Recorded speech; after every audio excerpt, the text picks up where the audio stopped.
Just over 2 weeks left in the NHL regular season. So who's the top team in the Atlantic? Alongside Marty Biron. Marty, yes, the Leafs are 3 points better than the Panthers and Lightning, who both have a game in hand right now. So it's true, the Leafs are in first place in the division. But are they the best team in the Atlantic, Marty? Well, I think that right now they are. Look, the record shows that they are, but when I look at Matthews and the way Marner's playing and Nylander, 42 goals, second in goals in the National Hockey League, I'm looking at their roster and I say it's better than Tampa and it's better than Florida. Now, let's also understand that when the playoffs start, the Florida Panthers may have Matthew Tkachuk and they will get Aaron Ekblad to return at some point. So that is going to boost the Florida Panthers. But when I look at the roster construction, I even look at the back end of the Toronto Maple Leafs and I say they have a really good group of defensemen that they can be deemed the best team in the Atlantic right now. When it gets to the playoffs, it's different because obviously Florida and Tampa, they have that pedigree. They've won and they've been there.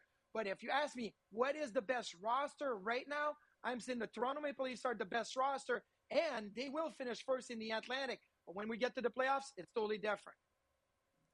All right, Marty, Bobrovsky's got 2 Vezinas and a cup. Vasilevsky's got 2 cups and a Vezina. Anthony Stolarz and Joseph Woll have started a combined 4 playoff games between them. Are the Leafs good enough to overcome that lack of playoff experience in net?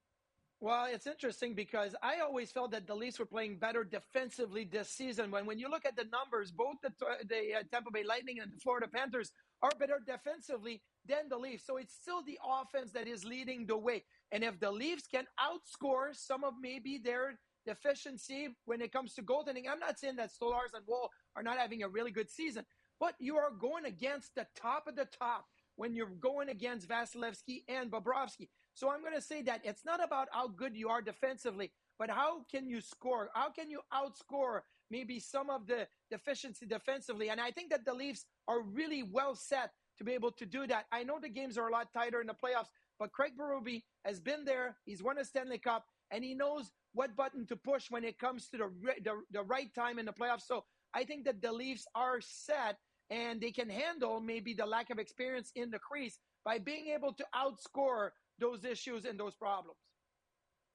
Okay, Marty, if you were the goaltender coach for the Toronto Maple Leafs, who's your number 1 on night 1 in the playoffs? Woll or Stolarz?